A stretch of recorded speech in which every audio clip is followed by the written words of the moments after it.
मैं हूं आपका टीचर सैयद बख्त। हम पढ़ रहे हैं 10th कंप्यूटर साइंस और आज का टॉपिक है वेरिएबल्स। वेरिएबल्स एक ऐसा टॉपिक है जो डिटेल्ड है, यानी कि ये long question point of view से बहुत ही ज़्यादा इंपॉर्टेंट है। शॉर्ट के पॉइंट ऑफ व्यू से भी इंपॉर्टेंट है, ऐसा नहीं है, बट लॉन्ग में बहुत मैटर करता है क्योंकि ये पार्ट्स बहुत ज़्यादा इसके बन गए हैं। वेरिएबल की डिक्लेरेशन, वेरिएबल की data types, variable initialisation, etcetera etcetera, naming of a variable. तो ये टॉपिक एक एक करके हम डिस्कस करेंगे। पहले मैंने सोचा एक ही वीडियो बना देता हूँ पूरे के पूरे वेरिएबल के टॉपिक पे, काफ़ी लेंथी हो जाएगी यार, आप बोर हो जाओगे। तो मैंने ये सोचा कि क्यों ना आर्टिकल नंबर के अकॉर्डिंग जैसे मैं चल रहा हूँ फर्दर भी आगे ऐसे ही चलता रहूँ। तो आप देख सकते हो कि 4 to 5 आर्टिकल्स सिर्फ वेरिएबल के ही हैं और वेरिएबल शुरू होता है 1.3.2 से and I think so ending होगी 1.3.5 या 6 पे। इतने मतलब आर्टिकल इसके बन सकते हैं। तो हम क्या करेंगे, डिटेल से इसको डिस्कस करेंगे। तो जैसे ये मैं बता रहा हूँ कि सीक्वेंस में डिस्कस करेंगे, तो यहाँ पे एक छोटा सा सजेशन है आप लोगों के लिए। कुछ स्टूडेंट क्या करते हैं, टॉपिक को मिस कर देते हैं कि एक लेक्चर नहीं देखा, डायरेक्ट जंप करके उस टॉपिक पे जंप करके देखना शुरू कर दिया जो उन्होंने सीखना है, और वो रिलेट कर रहा होता है पिछले टॉपिक से। जैसे हम डाटा टाइप्स पढ़ेंगे अगले लेक्चर में, तो वो रिलेट करेगा इस वाली वीडियो से डिटेल में कि वेरिएबल क्या होते हैं। तो अगर किसी ने ये नहीं देखी और डाटा टाइप देख रहा है तो उसे नहीं समझ आएगी और प्रॉब्लम होगी समझने में। सो आई हाईली रिकमेंडेड दैट कि डिस्क्रिप्शन बॉक्स में लिंक ऐड है 10th computer science full book chapter 1। तो आप फुल बुक को क्लिक करो और सीक्वेंस में सारी वीडियोस को देखते जाओ साथ साथ मेरे, और नोट्स भी बनाओ अपने, बुक भी सामने रखो, पढ़ो। पढ़ना है, मेहनत करनी है, तो कुछ सीखने की जद्दोजहद आपके अंदर होनी चाहिए। अगर ये शिद्दत नहीं होगी तो प्रॉब्लम आएगी। उसकी रीज़न ये है कि समटाइम हम कहते हैं यार मैंने इतनी मेहनत की लेकिन कुछ हो नहीं पाया, मैं उतने मार्क्स नहीं गेन कर पाया जितना मेरा क्लास फेलो कर गया। ऑफ कोर्स उसने आपसे थोड़ी सी ज़्यादा मेहनत की होगी, लक मैटर करती है, आई नो दैट, लेकिन आपकी मेहनत उससे ज़्यादा मैटर करती है। अगर आप पूरी कोशिश करके भी जीत नहीं पाते तो कम से कम ये अफसोस नहीं रह जाता कि मैंने कोशिश पूरी नहीं की, क्योंकि वो पछतावे का बायस बन जाती है। लक, किस्मत आपके पछतावे का बायस नहीं बनती, लेकिन मेहनत ना करना, उकताहट में रहना, काहली आपके बन सकती है पछतावे का bias. Sorry for boring you. Topic पे आते हैं वेरिएबल्स। वेरिएबल के टॉपिक को तो डिटेल से हम सीक्वेंस में देखते जाते हैं, और आज का टॉपिक एक्चुअली क्या है कि वेरिएबल की डेफिनेशन। तो मैंने कुछ बुलेट्स बना के लिखनी है, याद आपने बुक से ही करना है। सिंपल सी डेफिनेशन है, सिंपल सा कॉन्सेप्ट है। Variable can be able to change its value. जैसे मैंने आपको कॉन्स्टेंट्स की वैल्यू में बताया था, कॉन्स्टेंट्स की वैल्यू कह रहा हूँ, कॉन्स्टेंट्स की वीडियो में लास्ट लेक्चर वही गुजरा, देखा जिक्र आ रहा है बार बार पिछले लेक्चर्स का। आई होप आपने डिटेल से देखा होगा कि कॉन्स्टेंट्स अपनी वैल्यू को चेंज नहीं कर सकते, उसमें जो वैल्यू दे दी गई वो वही रहेगी, वो चेंज नहीं होती। वेरिएबल के साथ ऐसा सीन नहीं है। वेरिएबल की वैल्यू हम according to execution time change कर सकते हैं। कैसे? आप लिख सकते हो value variables, variable the value of variable can be able to change at the execution time. अब एग्जीक्यूशन टाइम मैं क्यों लिख रहा हूँ? अब मैं नहीं भी लिखूँ तो काम चल जाएगा, लेकिन एग्जीक्यूशन टाइम का मतलब है रनिंग टाइम, कि प्रोग्राम के रन होने के टाइम पे हम उसकी वैल्यू को चेंज कर सकते हैं। अब इसका मतलब क्या है, हम इसको एक दफ़ा अभी देख लेते हैं, फिर बाद में देखेंगे, क्योंकि डेफिनेशन जो है वो ये है।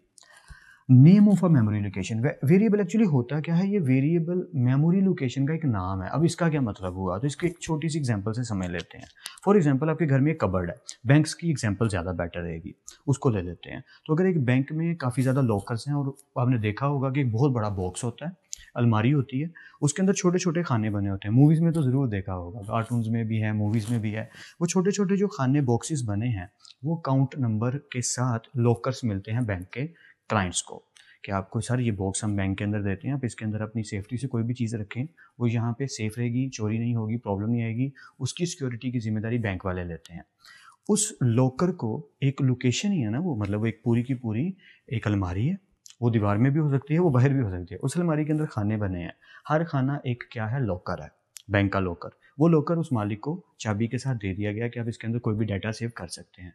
तो उसका एक नंबर होगा, बात को गौर से सुनना, उसका क्या होगा, एक नंबर। मैंने क्या लिखा, नेम ऑफ मेमोरी लोकेशन।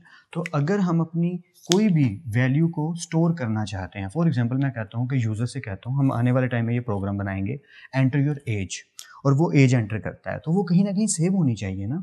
मैं कहता हूँ एंटर योर मार्क्स, ताकि मैं आपकी परसेंटेज आपको बता सकूँ कितनी बनती है। तो वो जब मार्क्स एंटर करेगा तो वो कहीं सेव होंगे तभी उस पर ऑपरेशन परफॉर्म होगा ना। फॉर एग्जांपल अगर मैं सी लैंग्वेज में लिखता हूँ integer a is equal to 10, तो ये जो मैंने a इज इक्वल टू 10 लिखा है, इसका मतलब a नाम का मैंने एक बॉक्स बना लिया मेमोरी के अंदर। मेमोरी मतलब रैम, ये हमारी रैम का फॉर एग्जांपल एक स्ट्रक्चर है, रफ सा, मैं रफ सा बना रहा हूँ, ठीक है। और उसके अंदर ऐसे जगह बनी है, खाने बने हैं डाटा को सेव करने के लिए। जैसे ही मैंने कहा कि ए नाम का एक वेरिएबल लो और उसके अंदर 10 सेव कर दो, तो उसने क्या किया कि यहाँ पे एक छोटा सा बॉक्स बनाया और उसका नाम रख दिया ए। अब मैं जो भी वैल्यू उसमें स्टोर करूँगा वो वहाँ पे जाके सेव हो जाएगी। तो हम ये कह सकते हैं कि जैसे बैंक के अंदर लॉकर का एक नंबर होता है जो उसका क्या होता है, नेम होता है मेमोरी की लोकेशन का, कि जी बैंक के अंदर लॉकर्स में जाएं, उस लॉकर में से ये वाला जो लॉकर है ना, यहाँ मेरा सारा का सारा डाटा पड़ा है। वैसे ही वो जो मैंने रिजर्व कर लिया अपने लिए, वैसे ही ए नाम को मैंने रिजर्व कर लिया मेमोरी के अंदर अपने लिए, कि मैं इसके अंदर अपनी मर्जी से वैल्यू को स्टोर कर सकता हूँ। आई होप आपको आइडिया ज़रूर हो रहा होगा। मैं फिर से रिपीट कर देता हूँ कि मैंने कहा name of a memory location. एक और एग्जांपल ले लेते हैं ताकि आपको ज़्यादा जल्दी से समझ आ जाए कि अगर आप किसी हाउस में जाते हो और वहाँ पे रूम्स हैं, हाउस नहीं होटल कर लो, वहाँ पे बहुत ज़्यादा सारे रूम्स हैं, 500 रूम्स हैं। ओ माय गॉड, 500 रूम्स या। और कोई आपका दोस्त है जो आपके साथ गेम खेल रहा है और उस गेम के अंदर आपने ये कहा कि रूम नंबर 203 के अंदर ये वाला पैकेट पड़ा है, वो लेकर आना है और रूम 101 में ड्रॉप करना है। जैसे GTA गेम में भी हम करते थे कुछ चीज़ें।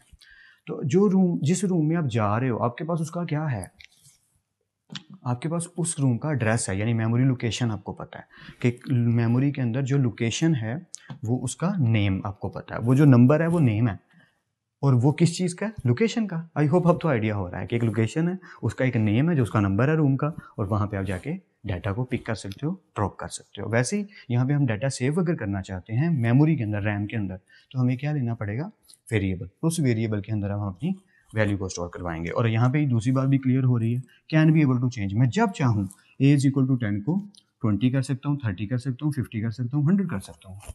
तो वो ऑटोमेटिकली जैसे ही मैं यहाँ पे चेंज करूँगा, ऑटोमेटिकली सारी जगह यानी कि रैम के अंदर चेंज हो जाएगी। I hope this point is completely getting clearly, या कि ये समझ आ रहा होगा। ओके, अब पॉइंट नेक्स्ट वाला जो कि नोट के तौर पे याद रखना है। नोट के वेरिएबल के लिए ये बात बहुत ज़रूरी है, इसे भूलना नहीं है। वो क्या, वही बात जो मैंने पहले कर दी, each variable has a unique name. आपको एक वेरिएबल को एक नेम देना होगा, आप उस नेम को चेंज नहीं कर सकते। उसकी नेम को चेंज करने की बात कर रहा हूँ। बस ये याद रखना है कि हर वेरिएबल का एक नाम होना चाहिए। अब इसका मतलब क्या, मैं आगे बताता हूँ। और उस नाम को कहेंगे आइडेंटिफायर। यानी कि मैंने अगर कहा int a is equal to 50, तो ए क्या है, मेरा आइडेंटिफायर है। ए क्या है, आइडेंटिफायर कहलाता है। ये टॉपिक है, ये याद रखना, पेपर में वो पूछ सकता है। डिफाइन आइडेंटिफायर, तो आपको यार ये तो मैंने पढ़ा ही नहीं, लेकिन आपने पढ़ा तो है। वेरिएबल की डेफिनेशन ये आइडेंटिफायर की डेफिनेशन है, या क्योंकि आइडेंटिफायर का मतलब है वेरिएबल का नेम। तो जो भी आप नेम रखोगे वेरिएबल का, वो क्या कहलाएगा, आइडेंटिफायर। और हाँ, ये चीज़ याद रखिएगा, आपने एक वेरिएबल लिया ए नाम का, आप ये कहते हो सर मैं ए इज इक्वल टू अगर 100 दोबारा लिखता हूँ, एक और वेरिएबल लिखता हूँ int a is equal to 100, तो याद रखिएगा कि पुराने वाली वैल्यू जो है वो नई वाली वैल्यू से रिप्लेस हो जाएगी।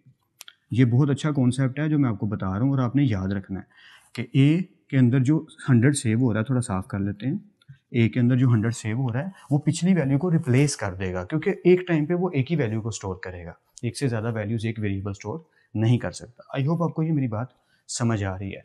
बात सिंपल सी थी, वैल्यू कैन बी चेंज, एक पॉइंट।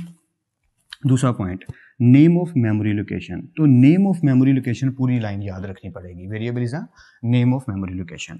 हर वेरिएबल का क्या होना चाहिए, एक यूनिक नेम होना चाहिए, और उस यूनिक नेम को कहते हैं आइडेंटिफायर। या आई होप कॉन्सेप्ट क्लियर हो रहा है।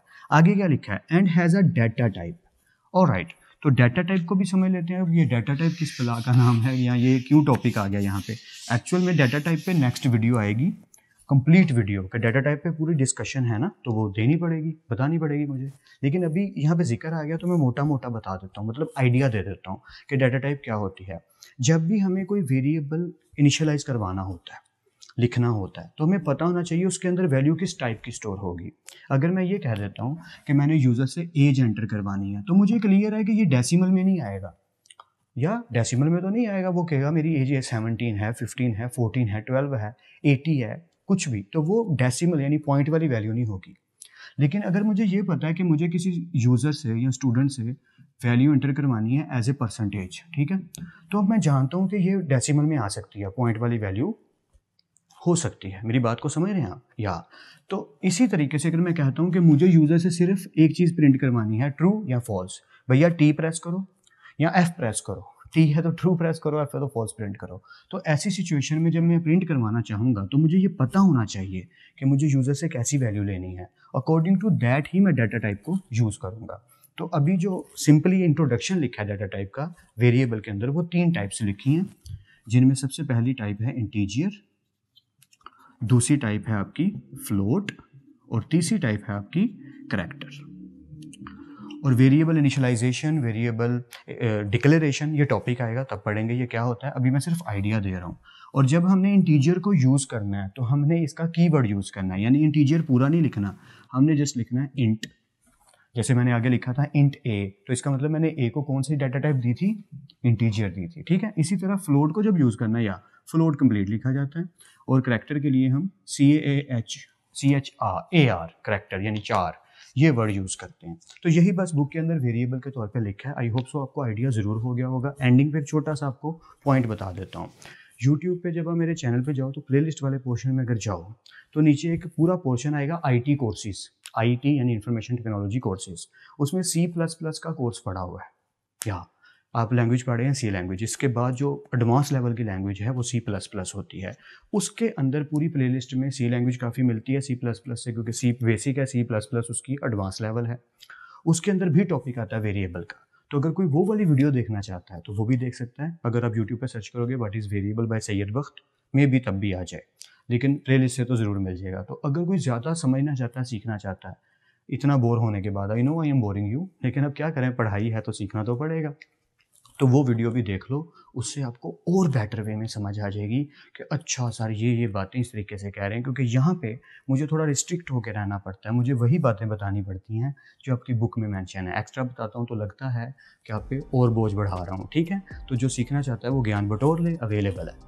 So I hope so I have you well. फिर मिलते हैं नेक्स्ट लेक्चर में। तब तक अपना और अपने घर वालों का बहुत ख्याल रखिएगा। खुद आप सबको बेहद खुश रखे और बहुत कामयाब करें। खूब मेहनत करते रहिए लेकिन स्मार्ट वर्क के साथ। अल्लाह हाफिज़ क्लास।